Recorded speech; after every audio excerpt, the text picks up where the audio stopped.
كم مرة ابتدينا طريق تغيير في حياتنا، سواء كان عادة كويسة نفسنا نعملها أو عادة وحشة عايزين نتخلص منها، وبعد شوية نلاقي نفسنا رجعنا لنفس النقطة.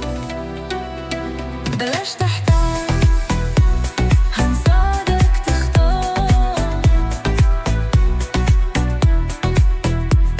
المنيو، وقتك دهب، اختار اللي ينفع. أهلاً بيكم في المنيو، هنساعدك تختار تتعلم إيه؟ كتاب النهاردة العادات الذرية. الكتاب ده كنز حقيقي لأي حد عايز يغير حياته للأفضل بطريقة عملية وسهلة. بيقول لنا إنه أي سلوك إنساني بنعمله بيعدي على 4 مراحل أساسية: الإشارة والرغبة والاستجابة والمكافأة. وعشان كده الكتاب بيقدم لنا 4 قوانين بسيطة لبناء العادات الكويسة وعكسهم بالظبط عشان تتخلص من العادات الوحشة. تعالوا نفهمهم سوا. القانون الأول: اجعلها واضحة أو اجعلها خفية. عشان تبني عادة كويسة اجعلها واضحة، يعني خلي الإشارة بتاعتها باينة قدام عينيك. مثلا لو عايز تقرأ أكتر خلي الكتاب اللي بتقرأه جنبك على السرير دايما. ولو عايز تتخلص من عادة وحشة اجعلها خفية، يعني شيل أي حاجة بتفكرك بيها أو بتساعدك تعملها. القانون الثاني: اجعلها جذابة أو اجعلها غير جذابة. وعشان تستمر على عادة كويسة اجعلها جذابة، اربطها بحاجة بتحبها. وعشان تتخلص من العادة الوحشة اجعلها غير جذابة، فكر دايما في الضرر اللي بتسببه لك وازاي بتأثر على سلامك أو علاقتك بربنا والناس اللي حواليك. القانون الثالث: اجعلها سهلة أو اجعلها صعبة، ودي بتقول إن أي عادة جديدة عايز تبدأها حولها لحاجة تاخد دقيقتين أو أقل. ولو عايز تتخلص من عادة وحشة اجعلها صعبة، يعني خلي الوصول ليها صعب أو في مجهود كبير، ده هيخليك تكسل تعملها. والقانون الرابع والأخير: خلي العادة الكويسة مشبعة ومفرحة ليك، يعني بعد ما تصلي حس بالسلام اللي جواك واشكر ربنا. وعكسها خلي العادة الوحشة غير مشبعة وحاول تخلي في عواقب سلبية فورية ليها. ده بس جزء صغير جدا من اللي موجود في الكتاب. الكتاب فيه تفاصيل واستراتيجيات أكتر بكتير هتساعدك خطوة بخطوة. هتلاقي مواضيع شيقة زي السر مش في الإرادة، القوانين ال4 لتغيير أي سلوك، مفتاحك لحياة أفضل، العادات السيئة دليل سريع للتخلص منها نهائياً. الكتاب ده فعلا منهج متكامل لبناء العادات الكويسة والتخلص من الوحشة، وتقدر تطبق قوانينه في كل مجالات حياتك. ومش بس كده، عشان نساعدكم تستفيدوا أكتر عملنا لكم رابط في وصف الحلقة معمول بالذكاء الاصطناعي، تقدروا تسألوه أي سؤال عن محتوى الكتاب ده ويرد عليكم على طول. قولوا لنا في التعليقات يا ترى ايه أكتر عادة كويسة نفسك تبنيها أو عادة وحشة نفسك تتخلص منها، وكمان تحبوا المنيو الجاي يكون عن ايه. المنيو،